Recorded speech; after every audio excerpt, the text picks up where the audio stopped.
rekan-rekan media. Pertama, saya ingin menjelaskan lebih detail mengenai fasilitas perpajakan untuk PPH untuk dalam keperluan revaluasi.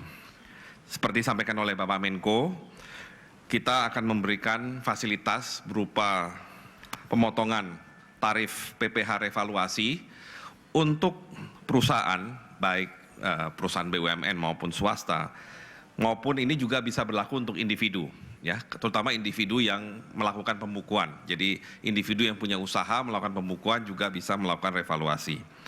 Apabila pengajuan revaluasi disampaikan sampai dengan akhir tahun ini, 31 Desember 2015, maka besaran tarif khusus untuk PPH final revaluasi ini dari yang normalnya 10% menjadi 3%. Ya, kalau proposal revaluasi ini diajukan sampai dengan 31 Desember 2015. Apabila diajukan pada periode 1 Januari 2016 sampai 30 Juni 2016, maka besaran tarifnya adalah 4%. Ya, jadi lebih lambat, maka tarifnya lebih mahal, tapi tetap jauh di bawah tarif normal 10%.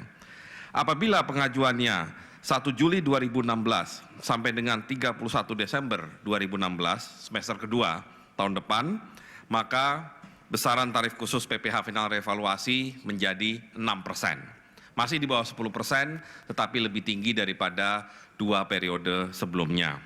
Mungkin satu hal yang untuk memudahkan atau membayangkan mengenai revaluasi adalah sebagian besar aset yang kemungkinan akan direvaluasi adalah tanah.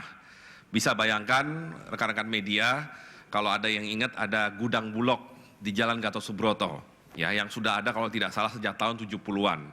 Kalau itu dihitung dengan harga perolehan pada waktu itu, ya tergantung harga tanah pada waktu itu.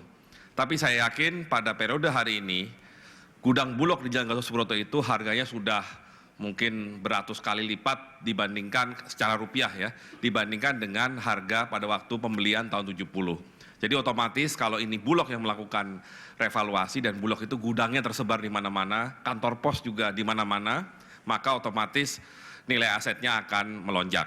Ya, nanti Pak Menko Maritim punya pengalaman yang bagus di masa lalu. Kemudian penjelasan yang kedua mengenai dihilangkannya pajak berganda untuk instrumen keuangan yang berbentuk, kalau bahasa Indonesianya adalah kontrak investasi kolektif dari dana investasi real estate atau REIT tadi. Ya.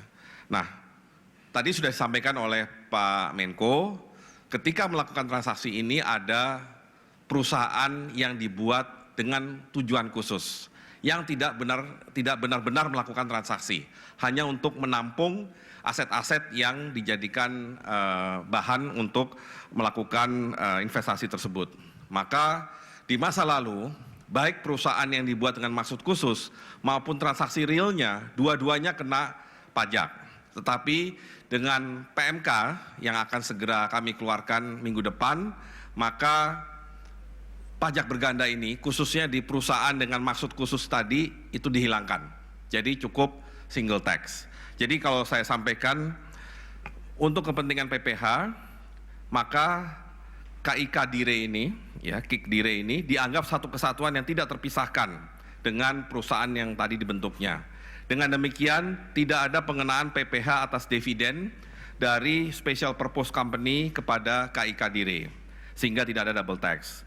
Kemudian, apabila ada penjualan underlying aset berupa tanah dan bangunan kepada KIK Dire atau skema sejenisnya melalui Special Purpose Company, tidak dikenai PPH final pasal 4 ayat 2 dari Undang-Undang PPH, dan diberikan pengembalian pendahuluan apabila ada kelebihan PPN kepada Special Purpose Company.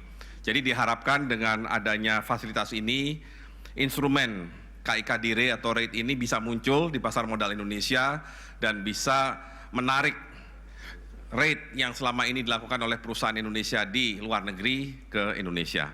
Demikian mungkin sedikit tambahan mengenai 2 fasilitas perpajakan yang merupakan bagian dari paket kebijakan 5. Terima kasih.